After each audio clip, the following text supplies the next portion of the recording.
Hello everyone, welcome back to my class. जैसा कि आप जानते हैं कि पिछली क्लास में मैंने आपको प्रेजेंट इंडेफिनिट दिया और उसमें मैंने अफर्मेटिव और निगेटिव बताया। और इस वीडियो में मैं आपको इंट्रोगेटिव बताना चाहूँगा, क्योंकि इंट्रोगेटिव ही मेन होता है। इंट्रोगेटिव से ही क्वेश्चन बनते हैं लगभग। अगर इंट्रोगेटिव आपको किसी भी टेंस का नहीं आता है तो आप इंग्लिश में कहीं ना कहीं क्या हर समय बिल्कुल पुअर ही रहेंगे, आप इंग्लिश बोल ही नहीं सकते। तो इसका देखिए, इंट्रोगेटिव दो टाइप्स के होते हैं, एक यस नो टाइप्स होता है और दूसरा WH फैमिली होती है। ठीक है ना। इसका फार्मूला दिया हुआ है, फार्मूला आप लोग नोट भी कर लेंगे। जैसे सब फार्मूला है, डू डज का यूज सबसे पहले करेंगे, क्योंकि इसमें सबसे पहले क्या होता है, क्या शब्द आता है। यस नो टाइप्स का मतलब होता है क्या तुम लिखते हो, क्या तुम लिखते हो। तो क्या शब्द शुरू में आ जाता है तो उसकी इंग्लिश नहीं लिखी जाती है, उसकी जगह हम क्या यूज करते हैं, डू डज हेल्पिंग वर्ब का यूज करते हैं। जैसे एग्जांपल देख लीजिए, जैसे क्या तुम जाते हो, क्या तुम जाते हो। ठीक है ना। तो शुरू में क्या शब्द आया तो इसकी अंग्रेजी हमें नहीं बनाना, सबसे पहले हेल्पिंग वर्ब। और मैंने बताया भी है कि हेल्पिंग वर्ब इसकी क्या होती है ना। हेल्पिंग वर्ब होती है डू डज। तो डू डज का यूज हम किसके अकॉर्डिंग करेंगे, सब्जेक्ट के अकॉर्डिंग। सब्जेक्ट हमारा तुम है ना, तो ये प्लूरल है, तो हम क्या करेंगे, डू की डज, डू सब्जेक्ट आ जाएगा यू। देखो उसी के अकॉर्डिंग चल रहे हैं, बाहर से नहीं। अगर नाट आए तो सब्जेक्ट के बाद नॉट यूज करेंगे, अगर नहीं आता तो कोई बात नहीं। ठीक है ना। तो डू यू वर्ब आएगी क्या, गो। और इंट्रोगेटिव सिंपल लगाना नहीं भूलेंगे। ठीक है ना।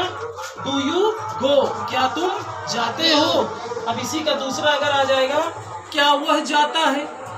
अगर सिंगुलर सब्जेक्ट कर दे, क्या वह जाता है, तो क्या हो जाएगा, डज ही गो।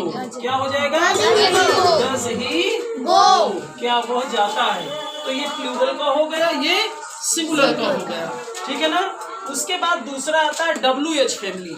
तो WH फैमिली को समझने का प्रयास करेंगे आप, क्योंकि WH फैमिली बहुत इंपॉर्टेंट होता है क्वेश्चन आंसर के लिए, है ना। जैसे क्वेश्चन है, तुम क्या खाते हो, है ना, तुम क्या खाते हो। ट्रांसलेशन है, तुम क्या खाते हो। ठीक है ना। तो मैंने आपको बताया है, अगर तुम क्या खाते हो, अगर इसमें इंट्रोगेटिव वर्ड बीच में आता है तो उसकी इंग्लिश सबसे पहले लिखी जाती है। जैसे देखो ये दिया हुआ है, पहले क्या होता है, WH फैमिली आएगी। ठीक है ना। WH फैमिली जानते हैं ना, व्हाट, वेयर, हाउ, हु, ये सब चीजें, है ना। तो सबसे पहले हमारा इसमें WH फैमिली में कौन सा वर्ड आया है, व्हाट आया है ना। क्या शब्द आया, इसकी इंग्लिश क्या होती है, व्हाट। उसके बाद क्या आएगा, हेल्पिंग वर्ब। हेल्पिंग वर्ब किसके अकॉर्डिंग, सब्जेक्ट। सब्जेक्ट सिंगुलर की प्लूरल, सिंगुलर है, ये प्लूरल है, तो आ जाएगा क्या, डू। फिर सब्जेक्ट यू है, व्हाट डू यू।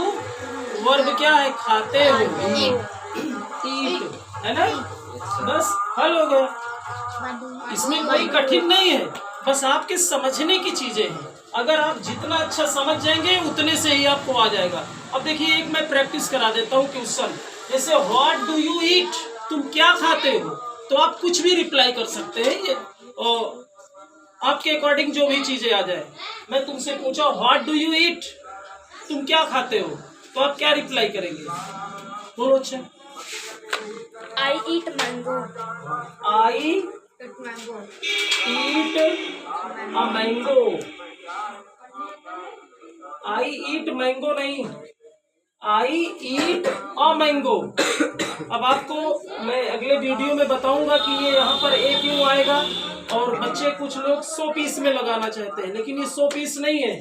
जितने भी नाउन होते हैं काउंटेबल, और वो भी सिंगुलर नाउन, उसके साथ ए या एन का यूज होता है। ये ए एंड द आर्टिकल होते हैं।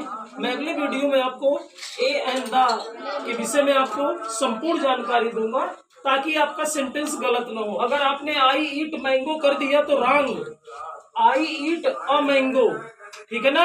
अगर यहाँ मैंगोज होता तो यहाँ पर ए नहीं लगता, ठीक है ना, क्योंकि ये ए का मतलब एक नाउन के लिए आता है, सिंगुलर नाउन के लिए। यहाँ सिंगुलर है तो ए आएगा, मैंगोज होता तो नहीं आता। समझ में आया ना आप सभी लोगों को?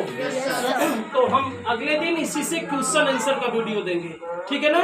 मैं प्रेजेंट इंडेफिनिट के क्वेश्चन इंट्रोगेटिव में रहेगा, आपको उनको आंसर करना होगा, ठीक है ना। तब तक के लिए गुड बाय, टेक केयर।